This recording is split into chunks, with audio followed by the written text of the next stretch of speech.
Okay, now I'll say a few things that I actually kind of enjoyed. This movie's not completely terrible. The pod race is still pretty sweet, honestly. I've always liked it. The sound design of the whole movie is great. All the Star Wars movies sound design is fantastic. Ben Burt's sound design is really good. The only thing about the pod racing is that it's basically NASCAR.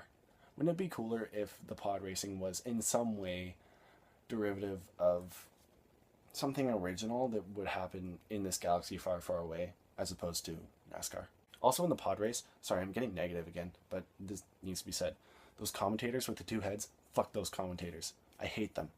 I hate them in the movie. I hate all commentators in movies. Like, you ever watch a boxing movie? Like, there was two this year.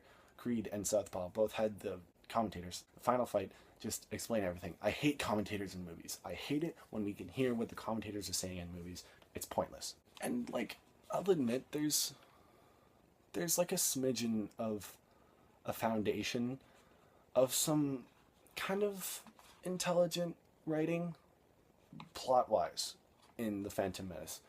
There's some foundation of next logical thing, next logical thing, next logical thing. Until it starts losing all of its logic, it's okay. Like, the first third of the movie kind of has that basis. If I'm just being honest, like, it does have that kind of Star Wars feel of next logical thing, next logical thing, next logical thing. It's hard to bring myself to say good things about the writing of Phantom Menace. But the foundation is there. Obviously, Darth Maul is pretty cool. We all thought that he was killed off pretty early. But I'm actually going to start watching the Clone Wars animated series because he plays a big role in that, apparently. And I want some more Darth Maul. I want some more Clone Wars. The laser doors at the end in the Duel of the Fates, pretty cool. I thought that was a pretty cool thing to have the closing doors where they just have no choice but to, like, stand there, just look at each other. Qui-Gon chooses to kneel down, close his lightsaber, and just, like, meditate. That's a cool thing. Yeah, like I said, Phantom Menace has a few redeeming qualities. Here's something that I noticed this time that actually really bothered me. I think that Qui-Gon is a terrible character. He's awful. He's a terrible character, but he's also a really bad Jedi.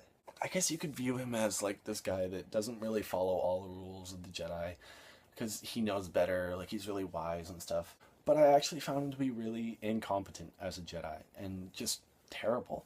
I think all the things that were bad in this movie happened because of Qui-Gon. In the very beginning of the movie, the very first conversation between Obi-Wan and Qui-Gon, Obi-Wan says, I have a bad feeling about this. Qui-Gon says, I don't sense anything. Qui-Gon says, you gotta learn to tune out all the other things and just be in the moment right now. Which is a valid point. But then Obi-Wan is like, no, I sense something bigger. And Qui-Gon is like, shut up. This whole movie, Qui-Gon didn't sense it. This whole saga, pretty much, I guess you could interpret what Obi-Wan said there as the whole saga, pretty much. The whole saga, Qui-Gon was just like, eh. Qui-Gon is the reason that the whole saga happens. Anakin is brought over to Coruscant and made a Jedi because of Qui-Gon. If Qui-Gon's dying wish wasn't for Anakin to be trained as a Jedi, then Anakin never would have been trained as a Jedi, never would have turned to the dark side, none of that bad shit would have ever happened, and people would be singing on Endor with Ewoks every day. There's a part in the movie where undercover Padme is like, the Queen has ordered for me to come on this journey to Tatooine with you.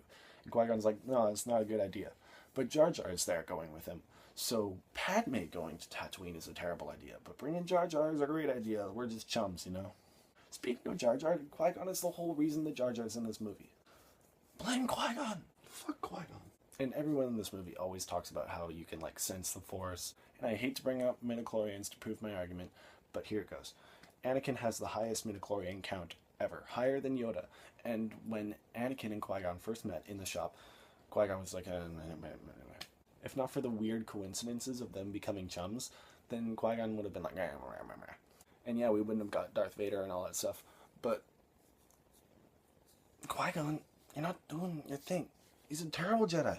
He's a terrible Jedi. And he never listens to what the Jedi Council has to say, even though it will probably save him from his own fate and the fate of everybody that's going to be killed by Darth Vader and Darth Sidious. Qui-Gon Jinn. He's terrible. I hate him. That's right. I said it. I do not like Qui-Gon Jinn. And the biggest issue with The Phantom Menace is that it's an unnecessary movie. Why does this movie exist? Even if we're just looking at the story of the prequels, the only thing that matters from The Phantom Menace is that we know that the Sith are alive again, and Anakin is now a part of the Jedi. It's the only two plot points that matter. The Guardians never show up again. All the stuff to do with trades and shit, like we could really give a shit about that. Like I said, the only two things that are carried over from The Phantom Menace to the other two movies are Anakin being a Jedi and the re-rise of the Sith. And furthermore, George Lucas has went on record saying that the whole saga, all 6 films, is about Anakin Skywalker, his rise to power and his fall from power. And this movie barely does anything to do with Anakin Skywalker. I mean, the movie knows that it has to because that's what the marketing was.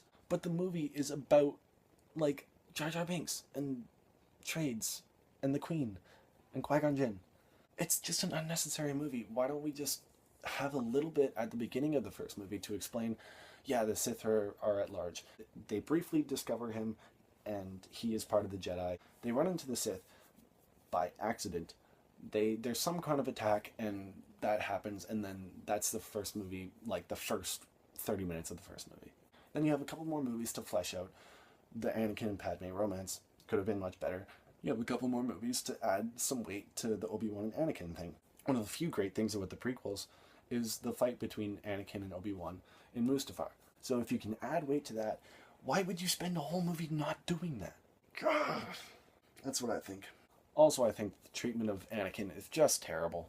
I've watched a lot of featurettes about the prequels, and George Lucas said that he wanted like a young actor that had some like pizzazz to him, but he had like a little bit of the dark side brewing in him already, like naturally some dark side brewing.